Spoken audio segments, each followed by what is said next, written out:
নমস্কাৰ এই মুহূৰ্তত আহি পৰিছে আজি ৰাতিপুৱাৰ কেইবাটাও গুৰুত্বপূৰ্ণ খবৰ আৰু এনে ধৰণৰ খবৰসমূহ নিতৌ চাবলৈ চেনেলটো ছাবস্ক্ৰাইব কৰি ভিডিঅ'টোত এটা লাইক কৰি দিবলৈ ৰাতিপুৱাৰ প্ৰথমটো ব্ৰেকিং নিউজ কক্ৰোচ জনতা পাৰ্টিৰ প্ৰতিষ্ঠাপক অভিজিত দীপকেক আক্ৰমণ কৰাৰ পিছতে এতিয়া ভয়ংকৰ হৈ পৰিছে প্ৰতিবাদী কাৰ্যসূচী যোৱাকালি ৰাজস্থানত কক্ৰোচ জনতা পাৰ্টিৰ প্ৰতিবাদী কাৰ্যসূচী আছিল আৰু সেইটো সময়তে অভিজিত দীপকেক প্ৰচণ্ড স্বৰ খুদাইছিল ৰাজহুৱা স্থানতে প্ৰচণ্ড স্বৰ লপাথপা ৰাজস্থানত আক্ৰমণৰ বলি হৈছিল অভিজিত দীপকে সামাজিক মাধ্যমত কক্ৰোচ জনতা পাৰ্টিৰ জৰিয়তে জনপ্ৰিয় হৈছিল অভিজিত ঘটনাৰ পাছতেই এতিয়া উত্তপ্ত হৈ পৰিছে সমগ্ৰ পৰিস্থিতি কি কাৰণত এই আক্ৰমণ কৰা হ'ল এতিয়া কক্ৰোচ জনতা পাৰ্টিৰ ফালৰ পৰা অভিযোগ উত্থাপন কৰা হৈছে বিজেপিৰ দ্বাৰাহে এই আক্ৰমণ কৰোৱা হৈছে ৰাজহুৱা স্থানতেই কক্ৰোচ জনতা পাৰ্টিৰ প্ৰতিষ্ঠাপক অভিজিত দীপকেক আক্ৰমণ কৰাৰ পাছতে এতিয়া সৰব হৈ পৰিছে ভাৰতৰ বিৰোধী ৰাজনৈতিক দলসমূহ কেৱল মাত্ৰ কক্ৰোচ জনতা পাৰ্টিৰ ভয়ত এতিয়া কঁপিছে বিজেপিৰ ভয়ৰ বাবে বিজেপিয়ে প্লানিং কৰি এইদৰে আক্ৰমণ কৰাইছে অভিজিত দীপকে আৰু অভিজিত দীপকেৰ মন্তব্য মোক এটা নহয় দুটা নহয় হাজাৰটা স্বৰ মাৰিলেও মই কোনো কাৰণতে এই প্ৰতিবাদ বন্ধ নকৰোঁ যেতিয়ালৈকে শিক্ষামন্ত্ৰী ধৰ্মেন্দ্ৰ প্ৰধানে পদত্যাগ নকৰে তেতিয়ালৈকে কক্ৰোচ জনতা পাৰ্টিৰ এই প্ৰতিবাদ অব্যাহত থাকিব যুৱ প্ৰজন্মৰ প্ৰতিবাদক দেখি এতিয়া ভয় খাইছে ভাৰতীয় জনতা পাৰ্টি সেইবাবে এনে হিংসাত্মক কাৰ্য আৰম্ভ কৰিছে বিজেপিয়ে সবিনিয়ে ক'ব বিচাৰিছো সিজেপি কোনো ৰাজনৈতিক উদ্দেশ্য লৈ জন্ম হোৱা নাই বছৰৰ পাছত বছৰ যুৱ প্ৰজন্মৰ বুকুত খুদিত হোৱা ক্ষোভৰ বহিঃপ্ৰকাশ কক্ৰোচ জনতা পাৰ্টিত এতিয়া প্ৰকাশ পাইছে অভিজিত দীপকে প্ৰতিষ্ঠাপক সিজেপিৰ এই মন্তব্য মুঠতে অভিজিত দীপকেক আক্ৰমণ কৰাৰ পিছতে এতিয়া আৰু অধিক ভয়ংকৰ হৈ পৰিছে কক্ৰোচ জনতা পাৰ্টিৰ প্ৰতিবাদ অন্য এটা খবৰ যিসকলৰ মৃত্যু হৈছে সেইসকল সাধাৰণ ঘৰৰ দৰিদ্ৰ অঞ্চলৰ লোক যিসকলৰ চকুত প্ৰগতিৰ সপোন লৈ এই পৃথিৱীৰ পৰা আঁতৰি গ'ল নেতা আমোলা বিষয়াৰ পুত্ৰ হোৱা হ'লে চৰকাৰ উঠি পৰি লাগিলে হয় আমেৰিকাত ভাৰতীয় নাবিকৰ মৃত্যুত চৰকাৰৰ মৌনতাক লৈ প্ৰতিক্ৰিয়া প্ৰকাশ কৰিছে কংগ্ৰেছ নেত্ৰী সুপ্ৰিয়া শ্ৰীনাথে প্ৰধানমন্ত্ৰী নৰেন্দ্ৰ মোদী আৰু বিজেপি চৰকাৰৰ বিৰুদ্ধে সৰব হৈ পৰিছে কংগ্ৰেছ নেত্ৰীগৰাকী এটা ব্ৰেকিং নিউজ বিজেপি বিধায়ক আৰু সমৰ্থকে ভাঙি দিলে মাদ্ৰাসা এটা চাঞ্চল্যকৰ আৰু ভয়ংকৰ কাণ্ড এইবাৰ সংঘটিত কৰিছে বিজেপিৰ বিধায়ক আৰু সমৰ্থকে এই ঘটনাৰ পিছতেই চাঞ্চল্য বিজেপি এমএলএ আৰু তেওঁৰ সমৰ্থকে মিলি একেলগে ভাঙি দিলে মাদ্ৰাসা ভঙাৰ পিছতে উত্তপ্ত পৰিস্থিতি বিজেপি বিধায়ক কৰ্ণেল সিংহই ভাঙি দিলে মুছলমান লোকৰ পবিত্ৰ মাদ্ৰাসা দিল্লীৰ পিতমপুৰত সংঘটিত এই ঘটনাক লৈ সমগ্ৰ ভাৰততে এতিয়া আৰম্ভ হৈছে বিতৰ্ক দিল্লীৰ পিতামপুৰত কিয় এই ঘটনা সংঘটিত কৰিলে বিজেপি বিধায়কজনে প্ৰশ্ন উত্থাপন কৰা হৈছে মাদ্ৰাসা নিৰ্মাণ কৰা সকলক সেই স্থান অতি শীঘ্ৰে খালী কৰি দিবলৈ সকিয়নিও প্ৰদান কৰিছে বিধায়কগৰাকীয়ে বিজেপি বিধায়কজনৰ এলেকাত কোনো কাৰণতেই মছজিদ নিৰ্মাণ কৰিবলৈ দিয়া নহ'ব বুলি হুংকাৰ প্ৰদান আৰু ইয়াৰ পিছতে বিজেপি বিধায়কৰ বিৰুদ্ধে এফআইআৰ দাখিল কৰা হৈছে অন্য এটা খবৰ বুৰ্খা পিন্ধিলেই বাংলা ভাষা ক'লেই এজন ব্যক্তি বাংলাদেশী হৈ নপৰে বাংলাদেশীৰ নামত এতিয়া ভুল চিনাক্তকৰণ তাৰ পিছতেই সৰব হৈ পৰিছে এতিয়া সচেতন মহল ভুৱা বাংলাদেশী চিনাক্ত প্ৰকৃত ভাৰতীয় নাগৰিকক বাংলাদেশী টেগ লগোৱা হৈছে আৰক্ষীৰ ভুল চিনাক্তকৰণ বংগৰ মুছলমান মহিলাক বাংলাদেশী বুলি আটক শেষত এৰি দিবলৈ বাধ্য হ'ল মিছাতেই বাংলাদেশী সজালে মুছলমান মহিলাক কিয় বাৰে বাৰে মুছলমানক টাৰ্গেট কৰা হয় প্ৰশ্ন ভুৱা নাগৰিকত্বৰ সন্দেহত বাংলাদেশী টেগ লগোৱা হ'ল পুনৰবাৰ মুছলমান মহিলাক পশ্চিমবংগৰ 2 শিশুসহ 4 মুছলমান মহিলাক আৰক্ষীয়ে গ্ৰেপ্তাৰ কৰিছিল নথি পত্ৰ দেখুৱাৰ পিছতো বংগৰ মহিলাক বাংলাদেশী সজাইছিল আৰক্ষীয়ে যাৱতীয় নথি থকাৰ পিছতো বাংলাদেশী সন্দেহত আটক কৰে মহিলা কেইগৰাকীক বংগৰ বাসিন্দাক বাংলাদেশী সজাই এক প্ৰকাৰ ভুল কৰিলে মহাৰাষ্ট্ৰৰ আৰক্ষীয়ে অৱশেষত ভাৰতীয় বুলি হ'ল প্ৰমাণ পৰৱৰ্তী খবৰ অহা 2 আগষ্ট তাৰিখৰ পৰা সমগ্ৰ ভাৰতজুৰি আৰম্ভ হ'ব লোকপিয়ল। প্ৰায় 15 বছৰ পাছত অসমতো হ'বলৈ গৈ আছে লোকপিয়ল প্ৰক্ৰিয়া। সমগ্ৰ ৰাজ্যত 2 আগষ্ট তাৰিখৰ পৰা আৰম্ভ হ'ব লোকপিয়ল। 17 আগষ্ট তাৰিখৰ পৰা ঘৰে ঘৰে যাব গণনাকাৰী বিষয়া। 15 ছেপ্টেম্বৰ পৰ্যন্ত চলিব লোকপিয়ল প্ৰক্ৰিয়া। 2011 চনত হৈছিল দেশজুৰি লোকপিয়ল। SE পৰ্টেল যোগে নাগৰিকে নিজে তথ্য দাখিল কৰিব পাৰিব। লোকপিয়লৰ বাবে ৰাজ্যত নিয়োগ 85,000 গণনাকাৰী বিষয়া। আৰু 2 আগষ্ট তাৰিখৰ পৰা আৰম্ভ হ'ব লোকপিয়ল। আৰু লোকপিয়লত মুছলমানসকলে অসমীয়া ভাষা লিখক, এই আহ্বান জনাইছে নেমছুৱে। আগন্তুক লোকপিয়লত মুছলমানসকলে অসমীয়া ভাষা লিখক বুলি আহ্বান জনোৱা হৈছে। মুছলমানক অত্যাচাৰ উচ্ছেদ কৰিলেও লোকপিয়লত অসমীয়া ভাষা লিখিব মুছলমানে। মুখ্যমন্ত্ৰীয়ে মুছলমান আৰু চৰ চাপৰি লোকক উদ্দেশ্যি কৰা গা এৰা মন্তব্যক লৈ প্ৰতিক্ৰিয়া নেমছুৰ। 1971 চনৰ পূৰ্বৰ এইসকল মুছলমান লোকক নতুনকৈ অসমীয়া বুলি স্বীকৃতি দিব নালাগে। লোকপিয়লত অসমীয়া ভাষা লিখিবলৈ আহ্বান জনালে নেমছুৰ সভাপতি বদৰুল ইছলামে। অসমীয়া ভাষা মাধ্যমৰ আন্দোলন কলা কৃষ্টি ৰক্ষাৰ বাবে প্ৰাণ আহুতি দিয়া কিছে মুছলমানে। অসমীয়া ভাষা সাহিত্য ৰক্ষাৰ বাবে পূৰ্বতে নিজৰ জীৱন বলিদান দিছে মুছলমানে। কাৰোবাক উচ্ছেদ কৰি ঘৰ ভাঙি দিলেও মুছলমানসকলে তাত গুৰুত্ব নিদিয়ে। অসমৰ মুছলমান চৰ চাপৰিৰ মুছলমানলৈ এই বিশেষ আহ্বান জনাইছে নেমছুৰ সভাপতি বদৰুল ইছলামে। অন্য এটা খবৰ, ডিব্ৰুগড়ত প্ৰশাসনৰ ভয়ংকৰ ৰূপ। 60টাতকৈও অধিক পৰিয়ালক উচ্ছেদ কৰিলে প্ৰশাসনে। আতংকিত এতিয়া বেদখলকাৰীৰ বিৰুদ্ধে ডিব্ৰুগড় প্ৰশাসনৰ দয়া নাই ক্ষমা নাই নীতিৰে বলডজাৰ নীতি দেখিবলৈ পোৱা গৈছে। মুখ্যমন্ত্ৰীৰ সচিবালয়ৰ পিছফালে চলিল প্ৰচণ্ড উচ্ছেদ অভিযান। ব্ৰহ্মপুত্ৰৰ পাৰৰ 9 বিঘা চৰকাৰী ভূমি এক মুহূৰ্ততে বেদখলমুক্ত কৰিলে জিলা প্ৰশাসনে। বহু বছৰ ধৰি 60টাকৈ অবৈধ ঘৰ বলডজাৰ লগাই ভাঙি দিলে। উচ্ছেদিত লোকসকলৰ সৰহ সংখ্যকেই বিহাৰৰ হিন্দীভাষী সম্প্ৰদায়ৰ লোক। অবৈধ ঘৰ সজা হিন্দীভাষী আৰু বংগমূলীয় লোকৰ বিৰুদ্ধে ডিব্ৰুগড়ত তীব্ৰ ক্ষোভ। পল্টন বজাৰৰ পিছত এইবাৰ ক'ত চলিব প্ৰশাসনৰ বলডজাৰ তাৰ তালিকাও প্ৰকাশ কৰা হৈছে। আতংকিত হৈ পৰিছে এতিয়া বেদখলকাৰীসকল। পৰৱৰ্তী খবৰ, বজৰং দলৰ অভিযোগত একচন। অবৈধ বুলি দাবী কৰি ভাঙি দিয়া হ'ল মাদ্ৰাছা। বজৰং দলৰ বিৰুদ্ধে এইবাৰ গুৰুতৰ অভিযোগ উত্থাপন কৰা হৈছে। জনাই আছো এটা অতিকৈ গুৰুত্বপূৰ্ণ খবৰ, এটা ব্ৰেকিং নিউজ। পুনৰবাৰ ভাঙি দিয়া হ'ল মাদ্ৰাছা। বজৰং দলৰ অভিযোগত এই একচন। অবৈধ বুলি দাবী কৰি ভাঙি দিয়া হ'ল ইছলাম ধৰ্মাৱলম্বী লোকৰ মাদ্ৰাছা। জাননী নিদিয়াকৈ প্ৰশাসনে ভাঙি পেলালে মাদ্ৰাছা মছজিদত এতিয়া চকু বজৰং দলৰ। বহু বছৰে মানৱ সম্পদ গঢ় দিয়া মাদ্ৰাছাখনক হঠাৎ কৰা হয় অবৈধ ঘোষণা। এটা দিন পূৰ্বে বজৰং দলে মাদ্ৰাছাখন আঁতৰ কৰিব লাগে বুলি কৰিছিল প্ৰতিবাদ। বজৰং দলৰ প্ৰতিবাদৰ পিছতে আৰম্ভ হ'ল একচন মুড প্ৰশাসনৰ। তাৰ পিছতেই ক্ষোভিত হৈ পৰিছে এতিয়া মুছলমান সমাজ। অন্য এটা খবৰ, এটা ভাল খবৰ। বিশ্বৰ সুন্দৰতম বিমানবন্দৰৰ স্বীকৃতি গুৱাহাটী বিমানবন্দৰলৈ। 2026 চনৰ সুন্দৰ বিমানবন্দৰ তালিকাত গুৱাহাটী আৰু নাভি মুম্বাই বিমানবন্দৰ। ইউনেস্কোৰ মুখ্য কাৰ্যালয়ত প্ৰদান কৰা হয় এই বঁটা। সমগ্ৰ অসমবাসী ৰাজ্যৰ বাবে এটা গৌৰৱৰ খবৰ, কিয়নো গুৱাহাটীত নতুনকৈ নিৰ্মাণ হোৱা যি এয়াৰপোৰ্ট, সেই এয়াৰপোৰ্ট বিশ্বৰ সুন্দৰতম এয়াৰপোৰ্টৰ ভিতৰত স্বীকৃতি লাভ কৰিছে। আন এটা গুৰুত্বপূৰ্ণ খবৰ, ৰাজ্যিক বিজেপিৰ মহিলা মৰ্চাৰ সভানেত্ৰী কোন হ'ব? একেলৈ এতিয়া চলিছে ব্যাপক জল্পনা কল্পনা। কোন হ'ব নীলিমা দেৱীৰ উত্তৰসূৰী? নে মন্ত্ৰিত্ব লাভ কৰাৰ পাছতো নীলিমা দেৱীৰ হাততেই থাকিব ৰাজ্যিক বিজেপিৰ মহিলা মৰ্চাৰ সভানেত্ৰীৰ দায়িত্ব? এই প্ৰসংগক লৈ ৰাজ্যিক বিজেপিৰ ভিতৰে বাহিৰে হৈছে ব্যাপক চৰ্চা। সমান্তৰালভাৱে মহিলা মৰ্চাৰ সভানেত্ৰীৰ পদৰ বাবে চৰ্চাত আহিছে কেইবাগৰাকীও নেত্ৰীৰ নাম। কোন হ'ব মহিলা নেত্ৰীৰ সভাপতি? একেলৈ এতিয়া চলিছে ব্যাপক চৰ্চা।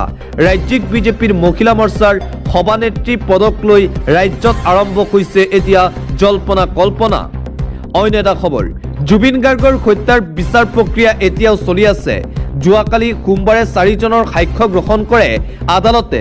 কিন্তু শ্যামকানু সিদ্ধাৰ্থৰ অধিবক্তাই দিল্লী মুম্বাইৰ পৰা চৰিত্ৰ সলন কৰিছে অসমীয়াৰ প্ৰাণৰ শিল্পীগৰাকীৰ। সিদ্ধাৰ্থ শৰ্মা আৰু শ্যামকানু মহন্তৰ অধিবক্তাসকলে জুবিন গাৰ্গক বদনাম কৰিবলৈ অহৰহ চেষ্টা কৰি আছে, কিন্তু কাৰ সাহসত এয়া সম্ভৱ হৈছে তাক লৈ এতিয়া চলিছে চৰ্চা। ইফালে অয়তখনত থকা প্ৰতিজনকে সাক্ষ্যদানৰ বাবে মতা হ'ব বুলি জনাইছে অধিবক্তাসকলে। আন এটা গুৰুত্বপূৰ্ণ খবৰ, নিৰ্বাচনৰ পূৰ্বৰ প্ৰতিশ্ৰুতি পালন কৰিলে কংগ্ৰেছে। মহিলাসকলৰ বাবে অভিলাষী আঁচনি, কংগ্ৰেছ চৰকাৰৰ এই বৃহৎ সিদ্ধান্ত কৰ্ণাটকত। মহিলাৰ আঁচনিৰ বাবে কংগ্ৰেছ চৰকাৰৰ এক ডাঙৰ সিদ্ধান্ত গ্ৰহণ। নিৰ্বাচনৰ পূৰ্বে দিয়া প্ৰতিশ্ৰুতি আখৰে আখৰে পালন কৰিছে এতিয়া কংগ্ৰেছ চৰকাৰে। মহিলাৰ বাবে বিনামূলীয়া বাছ ভ্ৰমণৰ আঁচনি মুকলি কেৰালাৰ কংগ্ৰেছ চৰকাৰ। কৰ্ণাটকতো দেখিবলৈ পোৱা গৈছে কংগ্ৰেছৰ ডাঙৰ সিদ্ধান্ত। কংগ্ৰেছ চৰকাৰে নিৰ্বাচনৰ সময়ত দিয়া প্ৰতিশ্ৰুতি পালন কৰিছে। অৰুণোদয় আঁচনিতকৈও ডাঙৰ আঁচনি ৰূপায়ণ কৰা হ'ব বুলি দাবী কংগ্ৰেছৰ। ৰাহুল গান্ধীয়ে জনতাক দিয়া প্ৰতিশ্ৰুতি পূৰণ কৰিলে কংগ্ৰেছ চৰকাৰে। প্ৰিয়দৰ্শিনী আঁচনিৰ অধীনত এই সুবিধা লাভ কৰিব মহিলাসকলে। কেৰালাৰ কংগ্ৰেছ চৰকাৰে লৈছে এই অভিলাষী আঁচনি। কংগ্ৰেছ চৰকাৰৰ এই ডাঙৰ সিদ্ধান্ত দেখিবলৈ পোৱা গৈছে। পৰৱৰ্তী খবৰ, গুৱাহাটীৰ 364টা ভূমিস্খলন প্ৰৱণ এলেকাক লৈ ৰাজ্যিক দুৰ্যোগ প্ৰশমন বিভাগৰ সামাজিক মাধ্যমত বিশেষ সতৰ্কতামূলক প্ৰচাৰ। ভূমিস্খলন এলেকা হিচাপে চিনাক্ত হোৱা মেপ দৃশ্য ব্যৱহাৰ কৰি স্থানীয় বিধায়কসকলক দিলে সতৰ্কবাণী। বাৰিষাৰ সময়ছোৱাত পাহাৰ খনন, পাহাৰত নিৰ্মাণ কাৰ্য বন্ধ ৰাখিবলৈ ইতিমধ্যে নিৰ্দেশনা জাৰি কৰা হৈছে জিলা প্ৰশাসনৰ ফালৰ পৰা। গুৱাহাটী মহানগৰবাসী ৰাইজৰ বাবে এই এলাৰ্ট জাৰি কৰা হৈছে। পৰৱৰ্তী খবৰ, হত্যা ধৰ্ষণ, মিলন কৰ্মকাৰ জিতেন কুমাৰক কাৰাদণ্ড দিয়া হৈছে। হত্যা আৰু ধৰ্ষণত জড়িত অপৰাধীক আদালতৰ ফালৰ পৰা কঠোৰ শাস্তি প্ৰদান কৰা হৈছে। একেদিনাই দুটাকৈ গোচৰৰ গুৰুত্বপূৰ্ণ ৰায়দান দিলে আদালতে। শহুৰেকক হত্যাৰ গোচৰত মিলন কৰ্মকাৰক যাৱজ্জীৱন কাৰাদণ্ড। শহুৰেক বিষ্ণু তাঁতীক ইটাৰে মৰিয়াই জীৱন শেষ কৰিছিল মিলন কৰ্মকাৰে। আনহাতে ধৰ্ষণৰ গোচৰত জিতেন কুমাৰক 4 বছৰৰ সশ্ৰম কাৰাদণ্ড দিয়া হৈছে। নিজৰে বয়কক ধৰ্ষণৰ অভিযোগ উত্থাপিত হৈছিল জিতেনৰ বিৰুদ্ধে। শোণিতপুৰ জিলা ও সত্ৰ ন্যায়াধীশ কৌশিক হাজৰিকাৰ আদালতে দিলে এই ডাঙৰ আৰু ঐতিহাসিক ৰায়দান। আন এটা চাঞ্চল্যকৰ খবৰ, 14 বছৰীয়া নাবালিকাৰ সৈতে 3 মিয়াৰ জঘন্য কাণ্ড। ৰাজ্যত আকৌ মানৱ সমাজ লজ্জানত কৰা জঘন্য কাণ্ড। 3 মিয়াৰ জঘন্যতাৰ বলি 14 বছৰীয়া নাবালিকা। ইনামুল হুছেইন, আলী হুছেইন, ৱাবিদুল্লাৰ বিৰুদ্ধে ধৰ্ষণৰ অভিযোগ। অবিদ উল্লাহ নামৰ লম্পটটোক আটক কৰিছে আৰক্ষীয়ে। বৰ্তমানেও পলাতক ইনামুল হুছেইন, আলী হুছেইন নামৰ 2 লম্পট। মায়ঙৰ গাগলমাৰীত ৰাজ্য কঁপোৱা এই ধৰ্ষণ কাণ্ডৰ ঘটনা। ৰাজ্যত আকৌ মানৱ সমাজ লজ্জানত কৰা এই চাঞ্চল্যকৰ ঘটনা সংঘটিত হৈছে। পুনৰবাৰ মিয়াৰ এই কাণ্ড পোহৰলৈ আহে। আন্তঃৰাষ্ট্ৰীয় পৰ্যায়ৰ এটা ব্ৰেকিং নিউজ। আৰম্ভ হ'ল আমেৰিকা ইজৰাইলৰ মতানৈক্য। ইজৰাইলে আৰম্ভ কৰিলে নতুন যুদ্ধ। আমেৰিকাৰ কথা নামানে এইবাৰ ইজৰাইলে। ট্ৰাম্পৰ কথা অমান্য কৰি মধ্যপ্ৰাচ্যত ইজৰাইলে আৰম্ভ কৰিলে নতুন যুদ্ধ। আৰম্ভ হ'ল আমেৰিকা ইজৰাইলৰ মতানৈক্য।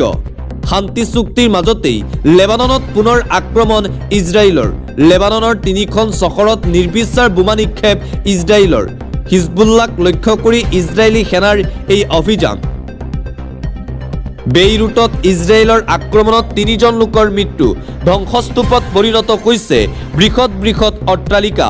মিছাইল আক্ৰমণত আহত 7জনৰো অধিক লোক। ট্ৰাম্পৰ প্ৰতিশ্ৰুতিক কেৰেপ নকৰে এতিয়া ইজৰাইলী সেনাই।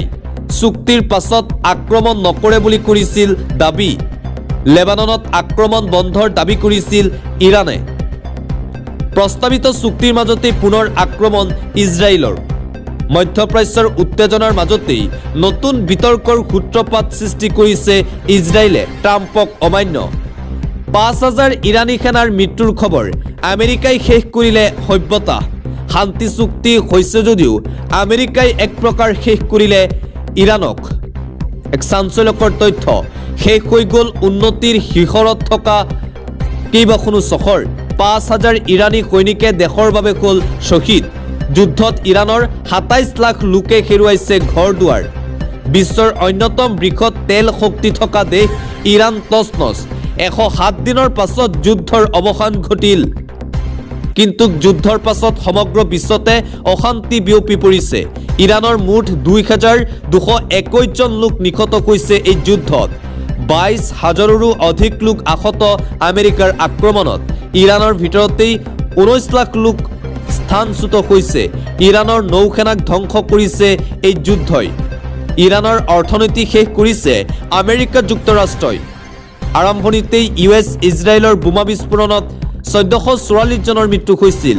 ইৰাণৰ সৰ্বোচ্চ নেতা আয়াতুল্লাহ আলী খামেনিৰ মৃত্যু।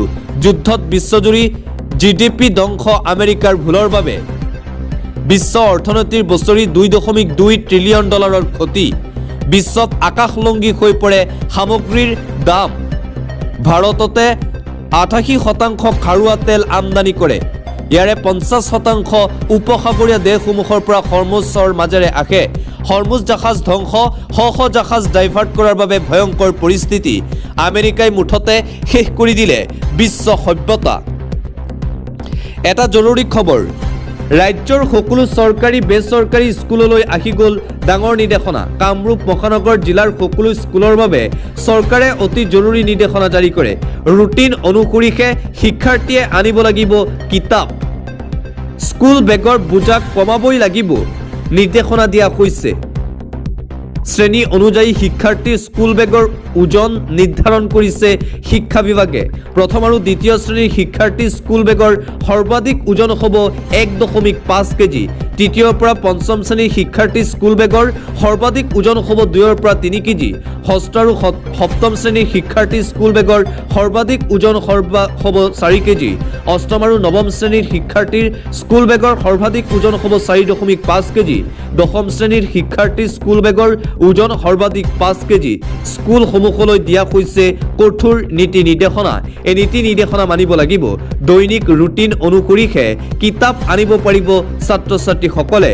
কোনো ধৰণৰ অতিৰিক্ত কিতাপ বিদ্যালয়ত অনাত নিষেধাজ্ঞা জাৰি কৰা হৈছে। চিক্ৰেট বা NCERTৰ অনুমোদিত কিতাপৰ বাহিৰে কোনো কিতাপ আনিব নোৱাৰিব।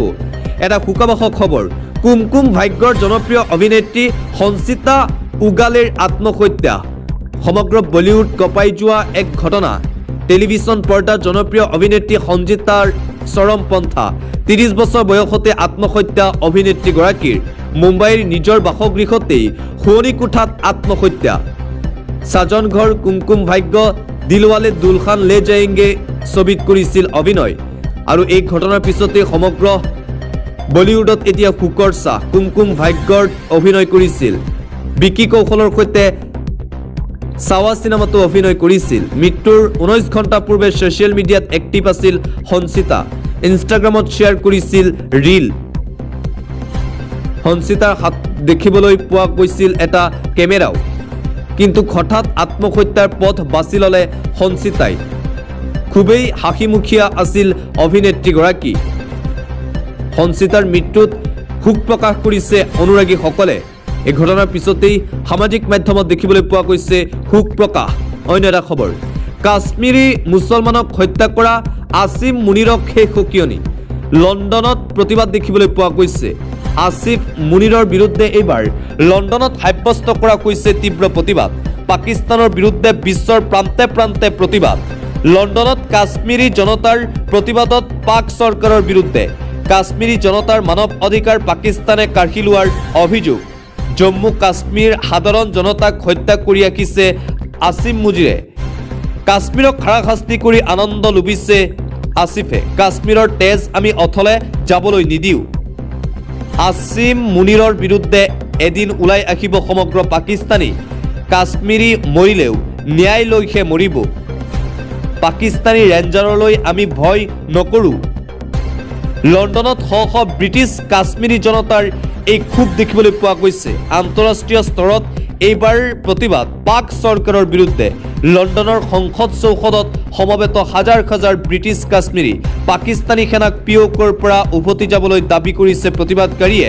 পাকিস্তানৰ বিৰুদ্ধে মুঠতে বিশ্বৰ প্ৰান্তে প্ৰান্তে এতিয়া দেখিবলৈ পোৱা গৈছে তীব্ৰ প্ৰতিবাদ লণ্ডনতো দেখিবলৈ পোৱা গৈছে এইবাৰ প্ৰতিবাদ পাকিস্তানৰ প্ৰধানমন্ত্ৰীৰ বিৰুদ্ধে এতিয়া ক্ষোভ প্ৰকাশ কৰিছে খুদ পাকিস্তানী নাগৰিকে অতি শীঘ্ৰেই সমগ্ৰ পাকিস্তানৰ নাগৰিক ওলাই আহিব পাকিস্তান চৰকাৰৰ বিৰুদ্ধে এইদৰে বিশ্বৰ প্ৰান্তে প্ৰান্তে এতিয়া পাকিস্তানৰ বিৰুদ্ধে তীব্ৰ প্ৰতিবাদী কাৰ্যসূচী দেখিবলৈ পোৱা গৈছে শিশুৰ বাবে নিষিদ্ধ ছ'চিয়েল মিডিয়া অষ্ট্ৰেলিয়াৰ পাছত ব্ৰিটেনৰ এই বৃহৎ সিদ্ধান্ত দেখিবলৈ পোৱা গৈছে 16 বছৰৰ তলৰ শিশুৱে ব্যৱহাৰ কৰিব নোৱাৰিব ছ'চিয়েল মিডিয়া শিশুৰ মানসিক স্বাস্থ্য নিৰাপত্তাৰ সুৰক্ষাৰ বাবে এই ডাঙৰ সিদ্ধান্ত গ্ৰহণ কৰিছে ব্ৰিটেনে শিশুক স্মাৰ্টফোন ইণ্টাৰনেটৰ আসক্তিৰ পৰা বচাবলৈ এই সিদ্ধান্ত গ্ৰহণ প্ৰধানমন্ত্ৰী কেইৰ ষ্টাৰমাৰ্কে দিলে এই কঠোৰ নিৰ্দেশনা নিয়ম উলংঘা কৰিলে ছ'চিয়েল মিডিয়াৰ প্ৰতিষ্ঠানসমূহক বিশাস হ'ব জৰিমনা শিশুৰ বয়স পৰীক্ষা কৰাৰ বাবে বাধ্যতামূলক কৰা হ'ব কঠোৰ প্ৰযুক্তি